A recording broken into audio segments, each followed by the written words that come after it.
On this week's show, the Winnipeg Blue Bombers become the first team in the Canadian Football League to clinch a playoff spot, and there were not one, not two, but three overtime games this week in the NFL. In this week's history lesson, we tell you why the Iowa Hawkeyes uniforms look exactly like those of the Pittsburgh Steelers. I've always wondered about that and much more this week in the world of football.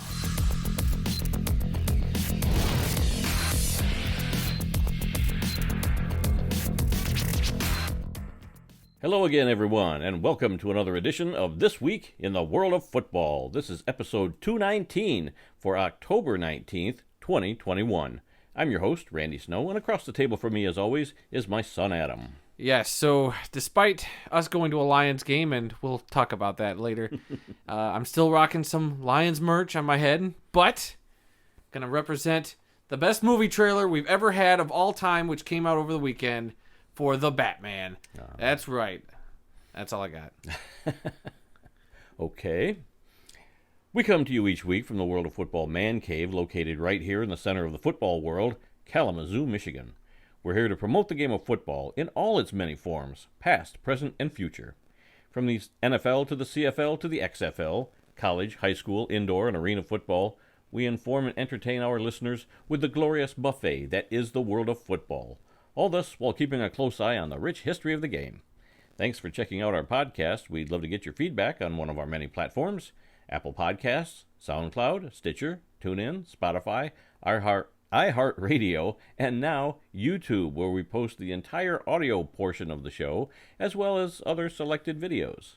So, let's review what happened this past week, and we begin with the World of Football scoreboard. That's right. We're going to start things off with Week 6 of the National Football League. Thursday Night Football. It was Tom Brady and the Tampa Bay Buccaneers defeating the Philadelphia Eagles in Philly 28-22, a game that should not have been this close in the end. Yeah, they were Gronkless, so he's been out 2 weeks now, yeah, probably 2 or 3 a few more weeks. Yeah.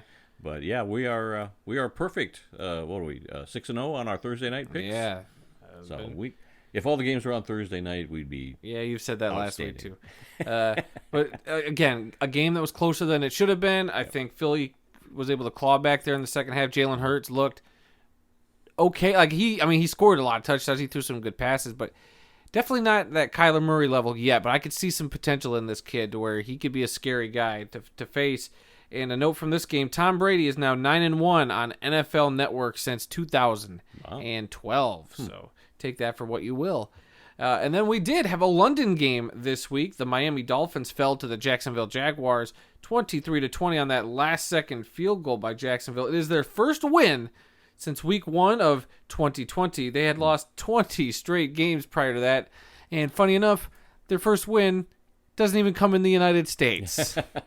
So they still haven't won a game. They haven't won a game in the United States since last year. On this continent. Yeah, in 20 games. But hey, good for them. They got their first win. That's one less winless team. And we'll talk about that other winless team. Who that other winless team is. Yeah, I'm not wearing their hat or nothing. Moving on, the Kansas City Chiefs beat the Washington football team 31-13. Kansas City has now won 8 straight games against Washington, and also Washington honoring former safety Sean Taylor during the game with the number 21 on the sideline there, and they had a little ceremony for him. A lot of people kind of criticized him for rushing this ceremony out. A lot of fans were disappointed that they didn't know about the game or this. And it did come out of nowhere. That was a news story. Like it was like 72 hours before the game that they announced they were going to do this, and a lot of fans were upset that I would have gotten tickets months ago had I known you were going to do some sort of ceremony. But typical Washington dropping the ball there. Yeah, well, if that's the worst story to come out of Washington this week, I guess that's not too bad. I guess. Moving on, the Detroit Lions fell to the Cincinnati Bengals 34-11, a game we were at. We won't go too much into it. I mean, if you follow us on Twitter, you saw that Randy had the time of his life, got to meet some cute cheerleaders, got his picture taken with him. And funny enough, for those of you who are curious, Randy didn't see any of the points scored for the Lions at all. Well, you left at halftime to go find a burger or something. No, I had a friend that was there, so I met up with them at halftime, and then we went to the gift shop. So I missed a bunch of Bengals points. Right. Then I got back, and then you were like, well, I'm going to go to the gift shop now. I was disgusted with the game, and you said, "Oh, there's no line at the gift shop." Yeah, when I went there, it was barely a line. And we tried to go there before the game, and the line was wrapped around itself 4 or 5 times. So we crazy. I figured, well, we'll get it after the game. And then when you said that there was nobody there, in the third quarter, I was almost gonna say, I'll be right there. I'm gonna meet you there. But I didn't. I waited for you to get back, and then I went. And you went like midway through the fourth quarter. Yep. It took a little while to get through the line because people were already leaving the game. But I missed all the points because all of Detroit's points, all 11 points, came in the fourth quarter, and I left my seat before we scored a single point because I think I was standing in line when you texted me and said, "Hey, we just got a field goal." Yeah, I was sitting there for the field goal, and then we were kind of standing. We were going to meet you when they scored the touchdown, so we saw that on like one of the TV monitors they had there. So. Yep, Cincinnati has now won 7 straight games against Detroit. Other than Detroit being the final 0-6 team in the league, I still had fun. I like Ford Field enough to where I had a good time. But those drinks I got? Mm-hmm. I like those Coppercraft canned cocktails. Apparently, they have a special Detroit Lions one in a special can. And you didn't say unbeknownst to me, now I know what I'm drinking on Thanksgiving.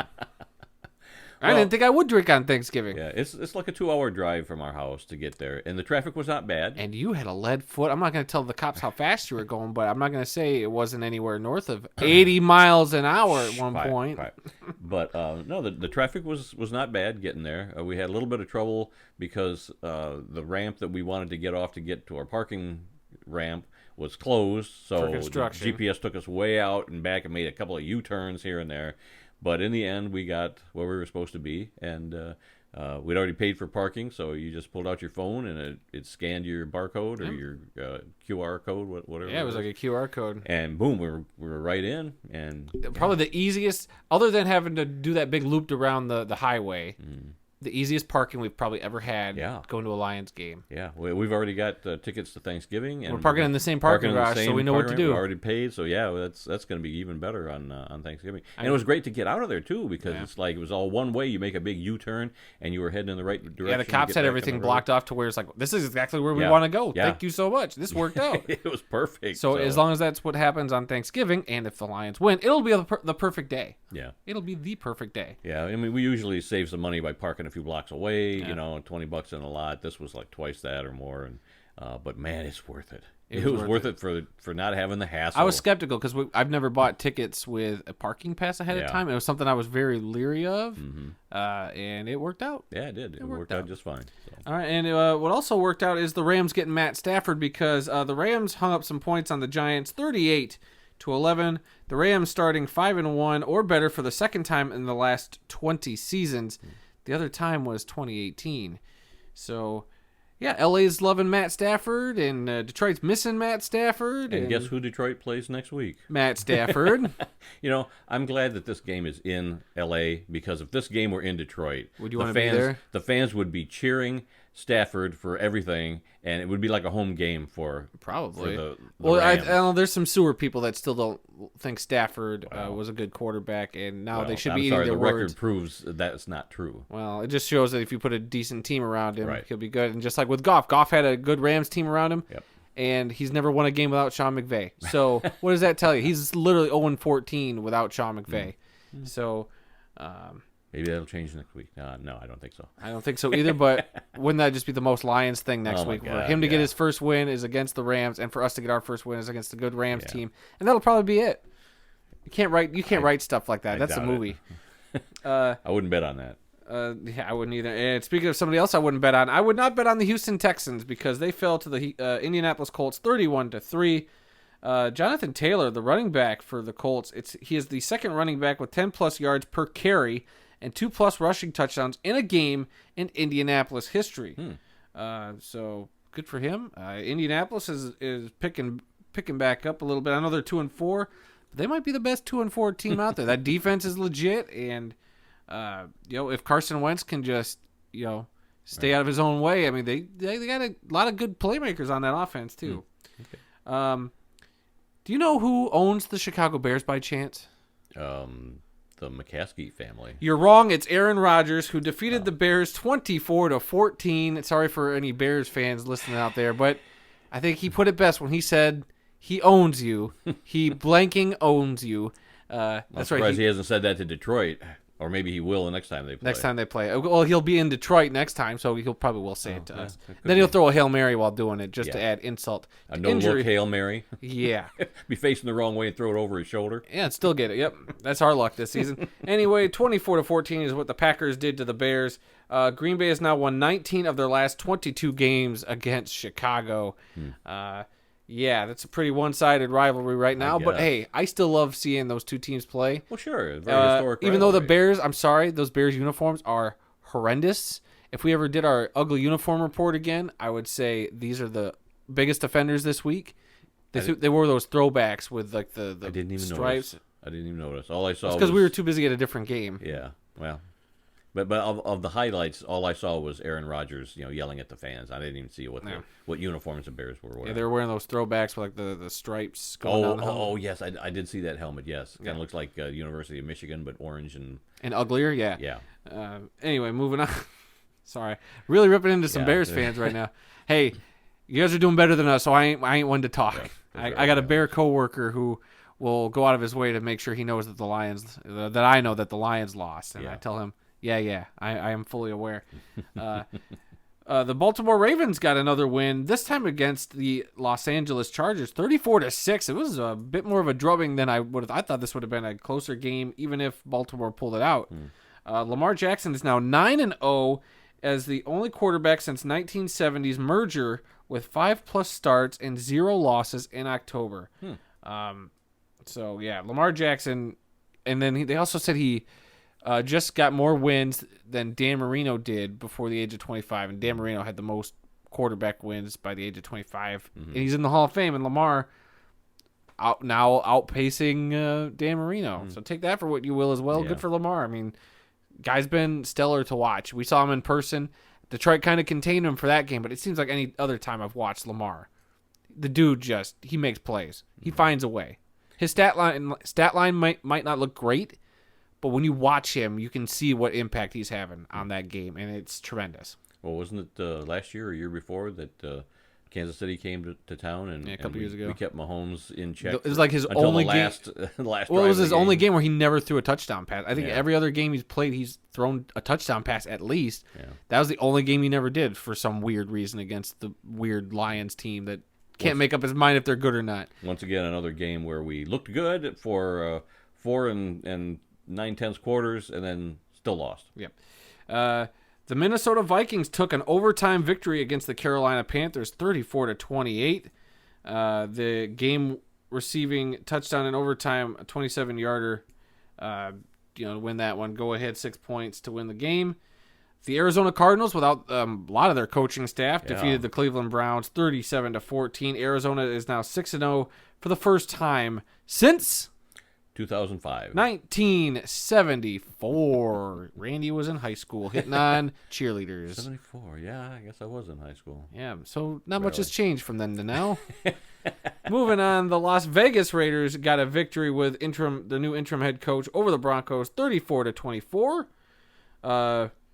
Kenyon Drake is the first Las Vegas player with 1+ rushing touchdown, 1+ receiving touchdown since week 2 of 2011 for that franchise. The Dallas Cowboys got a walk-off 6-point play to beat the New England Patriots in overtime, 35-29. If you saw the play, it was pretty good. He was all alone. Dak Prescott got it to CeeDee Lamb, and CeeDee Lamb went in for the 35-yard touchdown. So there's your second overtime game of the weekend. Did I highlight the other one? I don't think so. Not yet, because we're about to. Oh. I just got lost a little bit. On the Sunday night game, it was the Pittsburgh Steelers defeating the Seahawks in overtime, 23-20. Chris Boswell's 37-yard field goal in overtime is what won it for the Steelers there. And Geno Smith obviously filling in for a Russell Wilson-less Seattle team. So that was a bit weird to see. It's been a while since seeing anybody under center that wasn't really. Russell Wilson for the Seahawks. And then finally, what a Monday night game we got. I wasn't sure what to expect. I picked the Bills to win. We all did, I think. Right, here. yeah, we did. And the Tennessee Titans come out with a victory, 34-31. This game, I mean, there was a couple good highlights in the first half, but I knew that second half, before I went to bed, I knew that second half was going to be awesome. Yeah, right after you went And to it bed, was. somebody they scored or something. Yeah. And I'm like, oh my God, you missed it already. But yeah, Derrick Henry, come on, this guy is one of the best players best running backs to ever play the game. 130-plus rushing yards and 3 touchdowns in 2 straight games now. This dude is just playing out of his mind. He's incredible. Well, you could tell in the first half that Tennessee came to play. They came to play. They were not. It was rough at first because they held Buffalo, a really high-powered offense, to 2 field goals. So it was 6-0. Then Derrick Henry broke that 76-yard run. And after that point, I was like, we have a ball game. This Tennessee team will not quit. And then I think Buffalo came down. They scored a touchdown to answer that. Right. So after that, I was like, this is going to be back and forth probably. And it was. And then to end the game, the Bills trying to, instead of kicking the field goal to take it to overtime, they go for it on 4th down and come up short, and that's how the game goes. It was wet grass or what, but Josh Allen just slipped and couldn't really get any traction, and basically fell right where he was instead of lunging forward, and game over. Yep, and then Week 6 over, and then just a quick reminder, we had 4 teams on bye this past week. It was the Jets, the Falcons, the Niners, and the Saints all on bye this week. Okay. And with that, we are now going to shift over to the CFL. It was Week 11 in Canada. Yeah, only 3 games this week. Only 3 games. A lot of teams on bye this week, and only 3 games. Hey, only 3 games, and I look forward to hearing what you thought about some of these. The Winnipeg Blue Bombers defeated the Edmonton Elks 26-19. Winnipeg is the first team to clinch a playoff spot this season. Edmonton ended up putting up a better fight than we expected, even having the game tied at 16 in the third quarter. Yeah. But the Bombers, as they've proven all season long, were just a little too much for the Elks there in the end. They are the best team in the CFL right now. Yes, they are. They've proven that week in and week out. Winnipeg quarterback Zach Caleros was 15 of 24 for 210 yards and 2 touchdowns, while running back Brady Oliveira ran the ball 16 times for 105 yards, and wide receiver Rasheed Bailey catching 6 passes for 93 yards and a touchdown. Kicker Ali Mortada. Yeah, I knew I'd screw that name up. It's spelled really weird, but it's pronounced Mortada. Ali Mortada also kicked 4 field goals in the game. And then for Edmonton, it was quarterback Taylor Cornelius, who was 17 of 29 for 187 yards and a touchdown. And this was the 5th straight loss for those Edmonton Elks. Yeah, I mean, they've played well at times, but 5 in a row losing streak, that's tough to come back from. So we'll see if they can squeak. Says the Lions fan who's literally watched his team lose 6 straight games. So I know what I'm talking about. Next game. All right. The Montreal Alouettes got a win over the Ottawa Redblacks 27-16. This is their second meeting for these two teams in 5 days after they played on Thanksgiving Monday. And for those of you who are saying, what? Thanksgiving's not till next month. We're talking about Canadian Thanksgiving. Come on, guys. Get with the program. Yep. Know your Canadian holidays. Know your Canadian holidays. And there will be a test on Boxing Day, I'm sure. Montreal backup quarterback Matt Schultz made his first CFL start since 2019 for the injured Vernon Adams. Schultz was 21 of 34 for 281 yards and a touchdown. He also ran for a second TD, while Montreal's wide receiver Jake Weineke, bless you, also caught 7 passes for 114 yards and a touchdown. Then on Ottawa's side, quarterback Caleb Evans was 12 of 23 for 145 yards and a touchdown, but also threw 3 interceptions, so not totally perfect. Yep. 3 interceptions is a big glaring stat. It's a bad day for a quarterback when you throw 3 interceptions. Yeah. And then finally, the Calgary Stampeders defeated the British Columbia Lions in a routing 39-10, or in a rout, I should say. Yeah. It was all Calgary. It's the 3rd straight win for them and their 3rd straight loss for British Columbia. So these two teams moving in opposite directions. Mm-hmm. The Stampeders quarterback Bo Levi Mitchell was 22 of 32 passing for 270 and a touchdown, while kicker Rene Paredes kicked 6 field goals. That's right, 6 field goals. Yeah. British Columbia quarterback Michael Riley was 13 of 25 for 145 yards and 2 interceptions. Then let's see, Calgary running back Rock Thomas returned the second half kickoff for a 101-yard return touchdown in the 4th quarter. Defensive back Jonathan Moxey returned an interception, 53 yards for a score. So defense and special teams come into play in that one. Yeah, those were the 2 big highlights of that game. But I mean, like I said, it was all Calgary, but those were the 2 big highlights from that game. Go check out the highlights on CFL.ca. Yeah, great stuff there. And then on bye, Saskatchewan Toronto and Hamilton all on bye this week, so we look forward to seeing those teams get back in action. Especially, I'm excited to see Toronto. Toronto's been a team that's been up and down all year. Can they be that number 2 team, right behind Winnipeg? Well, I couldn't tell you who the second best team in the CFL is. Everybody else has been so up and down that it's they're Winnipeg and everybody else. Yeah, Toronto's the best team in the East right now, so I think they're up by 2 games at least. But, can they continue to hold off everybody else? We'll see. Yep. So real quick, here are your standings. In the West, Winnipeg with that 9-1 playoff clinching record, on top of Saskatchewan at 5-4, Calgary at 5-5, British Columbia at 4-5, and then Edmonton with a 2-7 record. Then over in the East, you have Toronto with a 6-3 record, Montreal right behind them with a 5-4 record, Hamilton with a 4-5 record, and then in Ottawa rounding out the bottom with a 2-8 record. Yeah, my mistake. Toronto's only up by 1 game. Yeah, that's why everybody's I think they were up by close. 2 games last week. So, yeah. Well, maybe, I don't know. Yep. Anyway, we're gonna now throw it over for the college football scores and take it away. All right, we're gonna start in the FBS, and this was week 7 in college football. We'll start with the top 4 scores. Number 1, Georgia over number 11, Kentucky, 30-13. Both of these teams were 6-0 going into this game, but as you can tell, Georgia was the much better team in that matchup. Purdue upset number 2, Iowa, 24-7. Iowa didn't stay at number 2 for very long. No, they did not. 1 week, and boom, they're gone. Purdue really kicked the number 2 out of Iowa, so take that. That was a headline. Somebody. Yeah, Purdue tweeted that out. That was a good one. Good on whoever their PR person or their marketing person is. Whoever's running that Twitter account at the University of Purdue. Good on you. It was number 3 Cincinnati over the University of Central Florida, 56-21.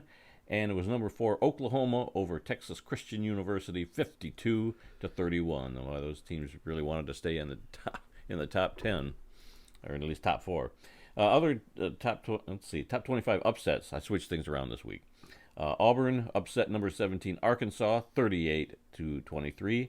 Baylor upset number 19 BYU, 38-24, and LSU upset number 20 Florida, 49-42. All right. I mean, and then funny enough, then we get the news about LSU and head coach Ed Orgeron going to part ways at the end of the season. So what a crazy turn of events that is. That's in the news for later. Oh, is it in the news? Well, not anymore. Too late. We've already brought that up. Hey, you might as well bring it up now anyway. Yeah.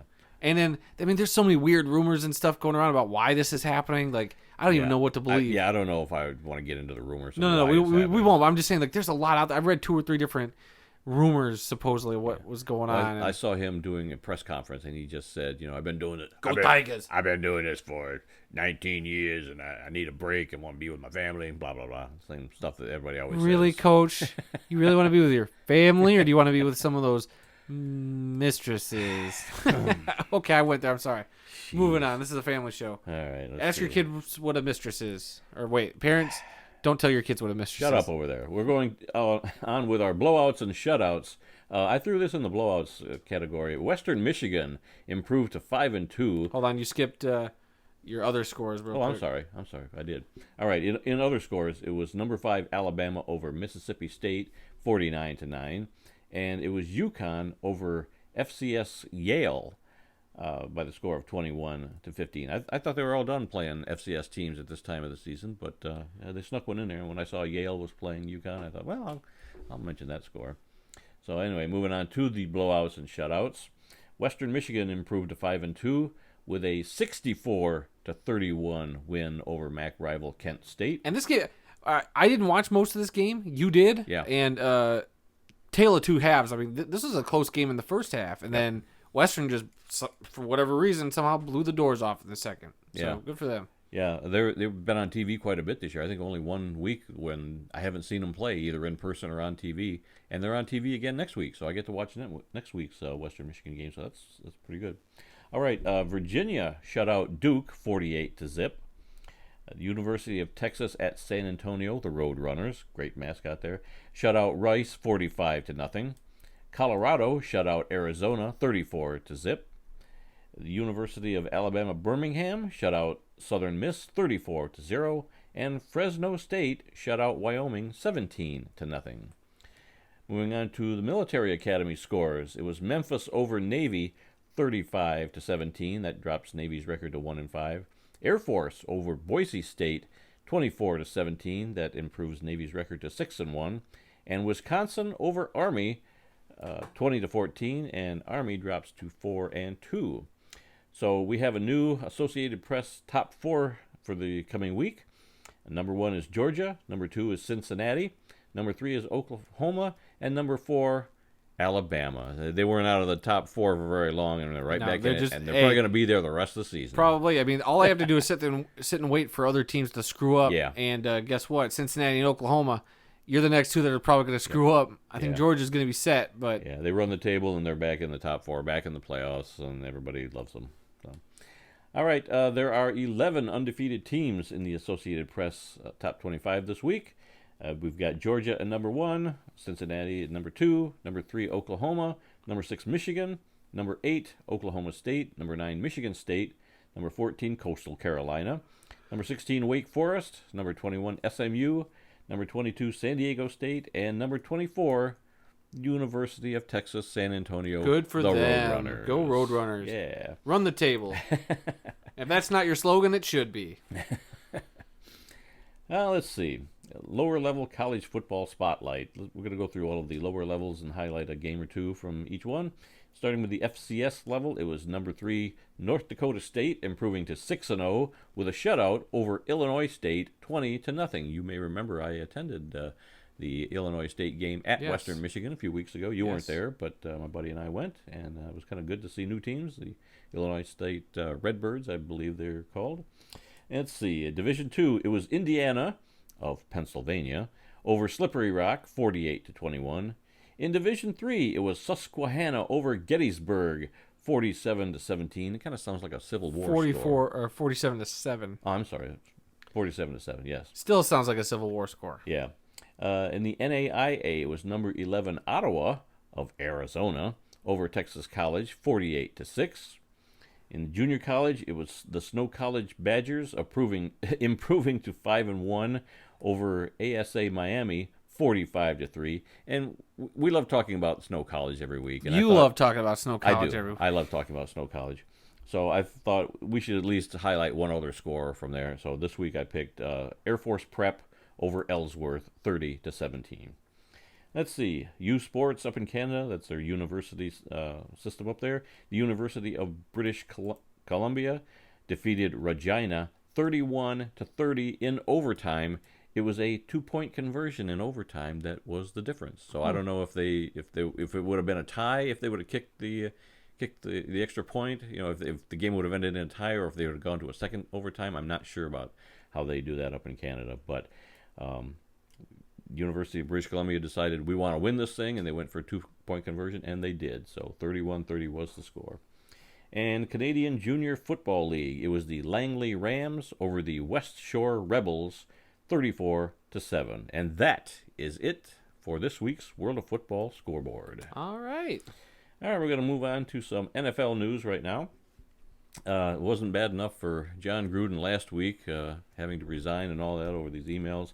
A few days later, the Tampa Bay Buccaneers removed John Gruden from their Ring of Honor, and he's also been dropped from the Madden NFL 22 video game. Yeah. Can it get much worse for John Gruden right now? Well, whenever you think it can't get worse, it sometimes does. And well, it's like he's just being totally ostracized, and we may never see him again. I feel bad for comedian Frank Caliendo, because he used to do a great impression of him, and now he'll never be able to do that again. He's got to find somebody new to he's got a lot of other. I wonder if he'll get a Dan Campbell bit down. I feel like Dan Campbell's like the next logical coach to kind of lampoon. Yeah, watch your emails, Dan.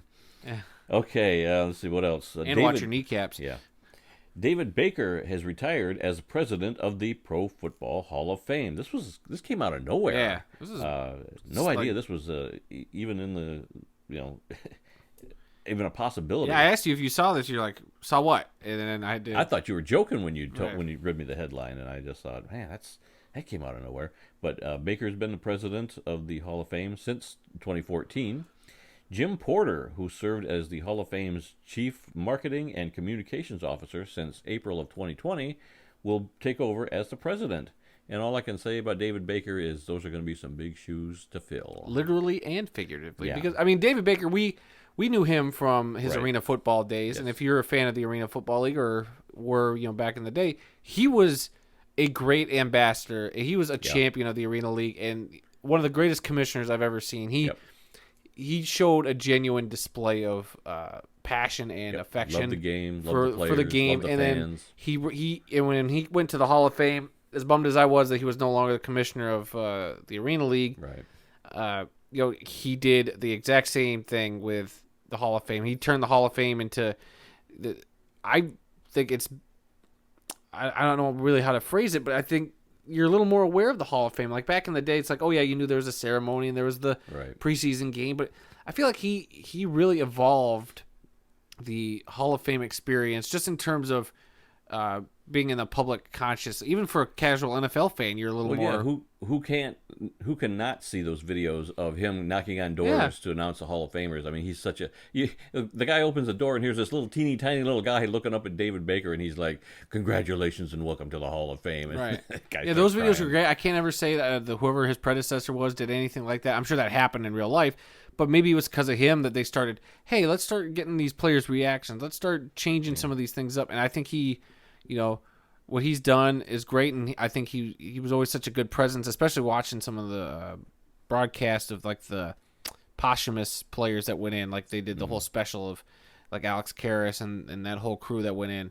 And just the way he would talk to each family, about, your husband or your father will forever be immortalized. And he always had a great way of speaking, and it came off as genuine. It never read like it obviously was scripted to an extent, but it felt genuine, and I believe every word that came out of that man's mouth. Yeah. Seemed like a genuinely good dude. Like we've met him, but we didn't know him that well. But I liked. I told the story about how at the Arena Bowl in Grand Rapids in 2001, we were on the field after the game, and I didn't actually talk to him, but I stood right next to him, and my gosh, what a... He's a tall man. And we've seen him at the Hall of Fame, too. Yes, we've seen him at the Hall of Fame. Still a tall man. Yep. And literal big shoes to fill. Yes, I believe the previous president of the Hall of Fame was Joe Horrigan, and I have a book that he wrote that's on the bookshelf over there. In fact, he came and spoke to the... PFRA? Pro Football Research Association gathering that we had there this year, so I got to hear him speak a little bit. Well, maybe David Baker will come out with a book. I'd love to check that out. In the article that I read about this, it said that David Baker is going to be staying on just long enough to finish off all of the ring ceremonies for all the players that were inducted this last year or so. So you'll still see him for a while. He'll be at different places. He wasn't there for the Calvin ring ceremony. No, but he'll be doing some others. So when those are all done, then he'll officially be gone. But he's retired. Don't know what's next for him. Maybe he just wants to take some time out for his family. I wouldn't blame him. I felt like he jumped straight from the Arena League to Hall of Fame duties. So did a good job with both. Yep. So he's going to be missed. I'm going to miss seeing him. Tip of the cap. Okay, CFL news. Hamilton we know that they're hosting this year's Grey Cup in Hamilton already this year. The 108th game, and it's already been announced that it looks like they're going to also host the game in 2023, the 110th game. So 2 out of 3 years it's going to be in Hamilton. Have not seen any word on who's going to host the 2022 game yet, but the next couple of years you're going to be in Hamilton. So that's if you want to win a Grey Cup, you're going to have to go through Hamilton for that. So good for them. All right, college news. Lamar Jackson's number 8 is going to be retired by his college, Louisville, on November 13th. The only other number that's been retired is that of Johnny Unitas. In fact, I couldn't even tell you that he played at Louisville, but Johnny Unitas' number 16 is the only other number that's been retired at the school, and that was back in 2003. So wow, that's not bad company. Johnny Unitas and Lamar Jackson. Yeah, good for him. Yeah, congratulations, Lamar. LSU coach Ed Orgeron will not be returning to the team next season. Like I said, he had a press conference. Like an amicable parting of the ways, it seems like. But like I said, that's rumors abound until we know for sure. That was, to me, another surprise. I mean, you just associate him with LSU Tigers right now. And, go Tigers. Yeah, he's such a character. And he was on... Eli's Places? Well, yes, he did that, but he also was on The Rock's TV show. Oh, that's I mean, they had a guy playing him, but I think at the end he actually showed up in a quick little cameo talking to to the Rock or whatever. So I mean, the guy's everywhere, and now just to know that he's not going to be there after this year, that's a little surprising also. And then another story that you brought to my attention: Washington State head coach Nick Rolovich and 4 of his assistants have been fired for missing the deadline to get their COVID vaccine. Yeah. A lot of places are taking this seriously. Yeah. I'm surprised that that it's come to this. I'm pro-vaccine. I've been vaccinated. I think everybody should. That's my opinion. And it's a personal choice. If you really don't want to get vaccinated, I don't understand it, but I mean, that's your right. But you also have to live with the consequences of your actions. Yes, but I'm kind of torn. Like, I'm in the same boat. Like, I think pro-vaccine, but at the same time, I also think if you don't want to, if you have your own belief system that, you don't want to get it, I mean, that's your choice. Unfortunately, these are some of the consequences that'll be levied. And do I think that's right or not? I don't know. So should somebody lose their job for not getting vaccinated? I mean, boy, that's for higher intellectual people than me. Yeah. Well, when I went to basic training with the Air Force. Oh, you were in the Air Force? Yeah. How did I not know this about Air you? National Guard. Oh, but when I was in you. Air Force basic training, I'd never cared for needles. I hated getting shots. I hated having blood. Nobody drawn. likes getting shots. No, but I'm telling you, when you're in basic training and they line everybody up and they take off your shirt, roll up your T-shirt sleeve, and you just walk down this line, and you've got sometimes a guy on each side with a little gun. There's no needle in it. It shoots the vaccine into your arm with a high-powered spray. So there is no needle. So they can shoot you in the arm, and they can go to the next guy, and they'll shoot the next guy in the arm. And sometimes you're getting it on both sides, but you'd get like at least 3 vaccinations, and then a couple weeks later in basic training, they'd line everybody up again. They'd give you more vaccinations. So I got kind of used to being a guinea pig like that. Yeah. And I remember coming out of one of those vaccine clinics, and I had blood running down my arm. It was dripping off my elbow, and somebody says, "Hey man, you're really bleeding," and then they give you this little bitty cotton ball to mop up any blood. But yeah, I needed more than one. So yeah, like I said, it's your choice, but sometimes these choices have consequences. Also, when I was in the military, they wanted us to take the anthrax vaccine, and boy, that was really controversial because some of the people that I knew had very severe reactions to the anthrax vaccine, and others had no problem at all. Right. And I didn't want to take that chance. But when you're in the military and they tell you that here's an order, you will go get the shot, you get the shot. Right. And I really didn't want to. So luckily, I never actually had to. I was never in a position where I was going to deploy or in a position where I absolutely positively had to get the shot because I really didn't want to. But I lucked out and I did not have to have that. But like I said, some people had no problem with it and others had some terrible, terrible reactions. Yeah. So I'm just glad I wasn't one of them. Okay, enough shot talks for this week. Eli's Places on ESPN Plus. Episode 7 came out last week, and the episode was called Born to Run, and they had interviews with Eric Dickerson about his time at SMU and Ricky Williams with his time at Texas. It was pretty good. Some funny bits there and some interesting stories, so go check that out. Another one comes out today. I think it's today, so I probably won't watch it till tomorrow, but we'll have next week's episode on next week's show. Arena Football TV on YouTube. The channel now has 962 subscribers. They're looking to get to 1,000, so they're only 38 away from that. You can help them out by subscribing to their YouTube channel. It's a great channel. We talk about it every week. We love that channel. This week they posted a game from 1997, the Albany Firebirds at the Arizona Rattlers. Mike Adamle and Mike Golick were in the booth for that game. Danny White was the the head coach of Arizona. And touchdown Eddie Brown was playing. Father for of Albany. Antonio Brown. Yes. So if you want to see what all the hype was about for touchdown Eddie Brown, there's a game to check out. Yeah. So another YouTube channel that was brought to our attention this past week is Gridiron Japan Television. It just started in September, so it's a fairly new YouTube channel. And it's a companion channel to the Gridiron Japan bi-weekly podcast. They cover the Japanese X League, which is like a corporate league over there. They feature some full game replays and highlights of other games. The hosts are Zach Kyleman from Gridiron Gallery Podcast, John Gunning from Inside Sports Japan, and Greg James from the CFL America Radio podcast or channel. So, yeah, we know Greg. I was interviewed by him on their podcast, and we email back and forth every now and then, and had some jokes going on back and forth. So there's another, if you've ever wondered about football in Japan, this is the place to go to. I've been aware of it for some time. I knew that of the X League and some of the teams, and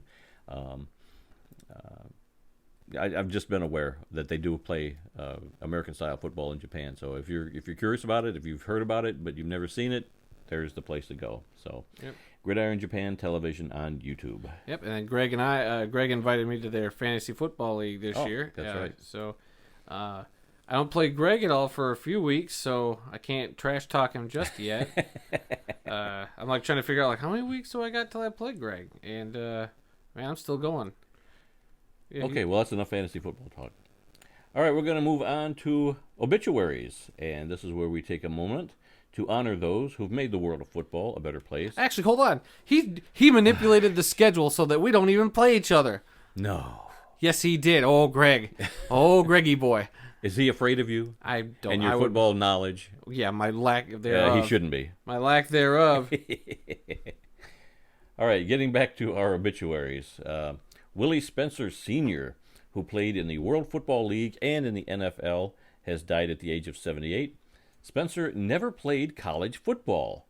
In 1972, right out of Maslin High School in Ohio, he signed with the Ottawa Rough Riders of the Canadian Football League, but he did not make the team.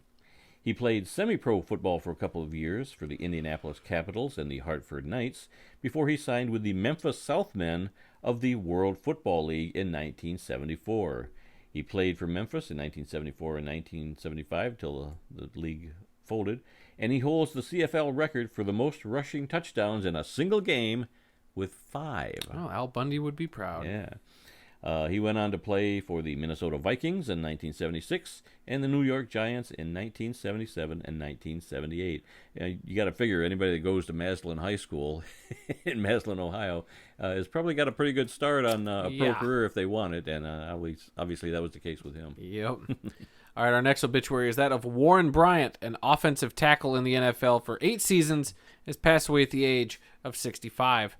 Bryant played his college football at Kentucky and was the 6th overall pick in the 1977 NFL Draft by the Atlanta Falcons. He played for the Falcons from 1977 to 1984.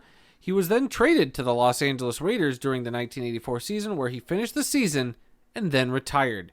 Bryant was inducted into the University of Kentucky Athletics Hall of Fame in 2005, and his jersey number, 69, has been retired by the school. He was also inducted into the Kentucky Pro Football Hall of Fame in 2016. Our next obituary is that of Paul Salada, who played in the NFL and the CFL, and he has passed away at the age of 94. Salada played end in college at USC. He played for the San Francisco 49ers when the team was a member of the All-America Football Conference in 1949, and also when the team moved to the NFL in 1950. He was traded to the Baltimore Colts during the 1950 season.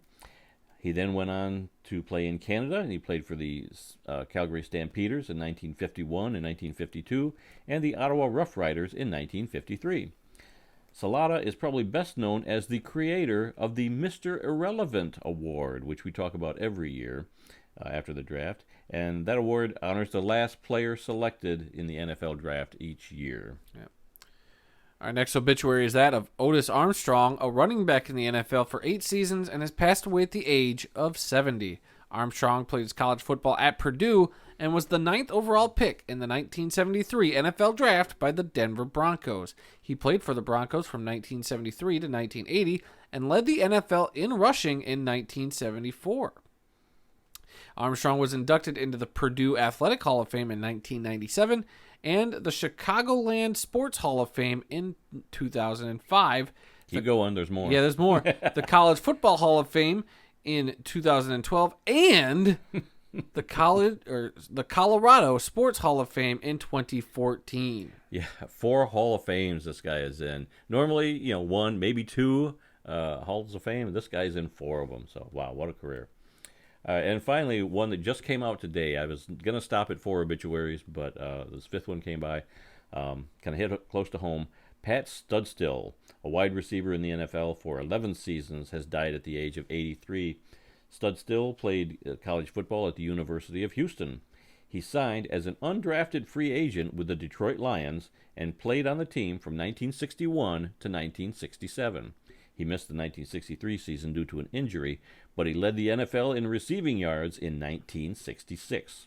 He also played for the Los Angeles Rams from 1968 to 1971, and he finished his playing career with the New England Patriots in 1972. Studstill then went into show business.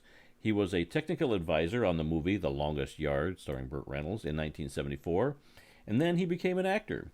He appeared in over 200 commercials, including on-camera and voiceover work. Studstill also appeared on several TV shows, including The Dukes of Hazzard, Magnum P.I., and The Incredible Hulk. He also appeared as himself in the movie Paper Lion while he was still a player for the Detroit Lions. And that's it for our obituaries today. We do have a couple of birthdays. October 19th, quarterback Lynn Dickey turns 72 years old today. Played his college football at Kansas State and was the 3rd-round pick in the 1971 NFL Draft by the Houston Oilers. He played 13 NFL seasons. He was with the Oilers from 71 to 74, but he's best known as the quarterback of the Green Bay Packers, where he played from 1976 to 1985. I remember him well. Our other birthday today is wide receiver Webster Slaughter, who turns 57 today. He was a 2nd-round pick in the 1986 NFL Draft by the Cleveland Browns. He played 12 NFL seasons. He was with the Browns from 86 to 91, the Houston Oilers from 92 to 94, the Kansas City Chiefs in 95, the New York Jets in 96. He retired in 1997, but he came out of retirement to play one more season with the San Diego Chargers in 1998. Wow. So, yeah, long career for that guy. Yeah. Okay. Anything that you've seen on your phone that we need to talk about before we get into our next segment? All's quiet on the football front right now. All right. Well, then let's get into this week's history lesson. And this week, we're going to tell you why the Iowa Hawkeyes uniforms look just like those of the Pittsburgh Steelers. In recent years, the Oregon Ducks have been known to wear uniforms featuring wild fluorescent colors and an ever-changing combination of yellow and green helmets and uniforms. They are totally unique on the football landscape, and you never know what they will look like from week to week when they take the field. At the other end of the visual spectrum, there are the Iowa Hawkeyes. Have you ever noticed that their uniforms look remarkably like those worn by the NFL's Pittsburgh Steelers?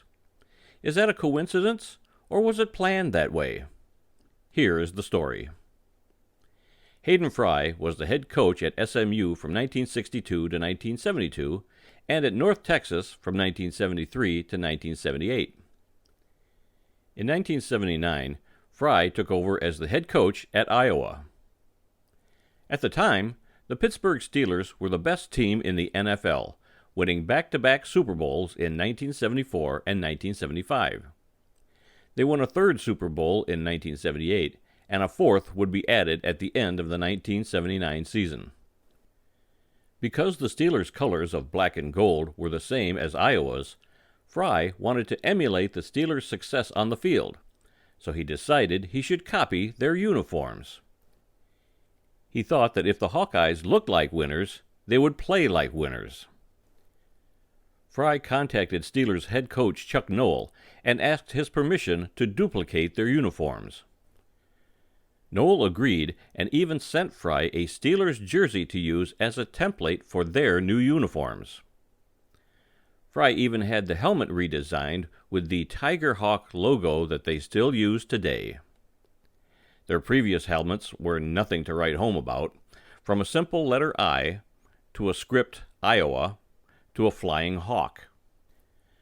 Over the next 20 years, from 1979 to 1998, Fry led the new-look Hawkeyes to 13 winning seasons, 14 bowl appearances, and a record of 143 wins, 89 losses, and 6 ties. They say that imitation is the sincerest form of flattery, and that is certainly true in the case of the Iowa uniforms. Not only did the Hawkeyes look like winners, they were winners under Hayden Fry and his Steelers-inspired uniforms. Yeah, you see, I love it when you do these history lessons because I always just propose the question. Like, we were watching, I think it was the Iowa Penn State game a couple weeks ago, and I said, "Hey, why do they look like the Pittsburgh Steelers?" We always say that they did do it for a reason, right, but I never knew why. So that's very interesting. And I didn't know all the details, so I did a little research. I love it when you get to learn something yourself, too. Yeah. You can teach an old dog new tricks. Yeah, I do these history lessons not because I know everything, but because I want to know everything. Oh, your thirst for football knowledge is insatiable. Well, there's so many stories that you kind of you've heard of, you know a little bit about it, and then you get the real story, and it's not quite what you thought it was. Sometimes it's even better. Yeah. So, and for you were, for a minute there, you were getting worried that you were about to run out of ideas for history lessons. Every week I'm worried that I won't. And then guess what? You find something. You find that little dinosaur nugget in the backyard. You're like, there it is. This is the next piece I'm going to do. Like a couple weeks ago when your mom was watching the Packers-Lions game, and she goes, "Oh, look at that cheesehead hat. I wonder who came up with that." And then you're like, Eureka! Honey, I love you. The light came out over my head, and I'm like, history lesson. All right. Let's see. Upcoming and sometimes events calendar. the way you come across or figure out these history lessons, or when you get the idea for these history lessons, is just as interesting as the history lessons themselves. Sometimes. Not always. But I mean, I've got a list of them, a list of possible stories. And I look through them every week, and I go, no, not time. And every once in a while, I'll go, well, maybe I could do something with that one. So every once in a while, I'll grab one off the list that I've got, and I'll make it work. And it's part timing, too. I always try to encourage you to try to time some of these history lessons out. Like, find a Halloween one for next week if you don't already got one. Halloween, well, I don't know. I know a few years ago, the Lions played on Halloween, Thanksgiving, Christmas, and New Year's. Well, there you go. There's your history lesson. You already ruined one. Find a different one now. No, that's not a story. All right, upcoming events calendar. November 20th will mark the end of the CFL's shortened 14-game season. 1 month. Yep, and also that day are two longtime college football rivalry games that'll be played. The 137th Harvard-Yale game and the 156th Lehigh-Lafayette game. Those two games weren't even played last year because of the coronavirus, so good to see those two teams, or four teams, back on the field. December 11th is going to be the 122nd Army-Navy game in Philadelphia. And the next day, the December 12th, the 108th CFL Grey Cup game in Hamilton. Yes. Very excited. Yeah, it was so good to have CFL back this year. Oh, I know. I really missed it last year. I'm so glad they were able to work things out. And it seems like you can find it just about anywhere now. You can either catch on ESPN Plus. ESPN's actually had quite a few games this year. Not in the last few weeks, but they have. Well, for the most part, you know what I mean. But yeah, ESPN Plus. If you really you want to follow a team or a player, ESPN Plus is the place to go. They've got them all. Yeah. Okay. Anything else before we bring this one to a close? Still no breaking news unless you care about movie stuff. No. But you don't. So. No, I don't. Well, that's all the time we've got for this week. If you, as a listener, learned something during this podcast, I don't know. Nobody ever does. About the incredible amount of diversity that exists in the world of football, then we've done our job. Go and visit our website at theworldoffootball.com for news, links, upcoming events, videos, and more. Our email address, if you want to contact us, is info@theworldoffootball.com. We have a Facebook you can go like. That's The World of Football on Facebook. We also have a Twitter you can follow. That's at TWOF Kalamazoo. New episodes of this podcast are posted every Tuesday and are available on SoundCloud, Apple Podcasts, Stitcher, TuneIn, Spotify, iHeartRadio, and you can find the full version of this podcast on YouTube and also on our YouTube channel, where you can find us at The World of Football Kalamazoo. We post a lot of different stuff now. We've kind of scaled back a little bit. We're still kind of trying to, figure out what works for us, what makes it easy on us, and get some good stuff out there to you people. It was becoming a full-time job for you with all the videos you were posting. Yeah, it was tough, but I enjoy it enough, but I was like, this is a lot. Maybe I bit off more than I could chew. Yeah. But I like the experience of doing it, and I'm still not opposed to doing some videos. And we got the pick segment, which we're going to record after this, but will be posted on Thursday. We got your history lesson videos, which you hear during the podcast, but if for some reason you'd like some visualizations to go with it, Randy handpicks the visualizations that go with his history lesson in video form. So be on the lookout for that till we can convince him to get that smoking jacket and pipe and sit in front of his nice, lovely bookshelf.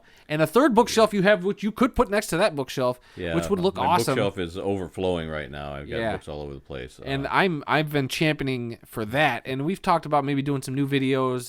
This is just kind of candid. You didn't know we were going to talk about this right now, but doing some travel log videos, of us traveling to football places. And I've been to some graves in the area, and probably just going to be me ribbing you for 20 minutes and go back and revisit them. And me being on your nerves for 20 minutes in a video. 20 minutes? I can take 20 minutes. Well, I mean, in real life, it'll be like 5 hours, but in video time, it'll only be 20 minutes. So, but yeah, so we appreciate the likes, the comments, sharing with your friends. We'd love to get some more subscriptions on our YouTube channel as well. We aren't going to go begging, but And we did have some technical difficulties last week, and so we posted 2 history lessons yesterday that should have been. So if you missed a history lesson for whatever reason, they're there now. So there's 2 new ones out as of last night. Yeah. And I've got another one coming in the next day or so. Yep. And so any and all of your contributions to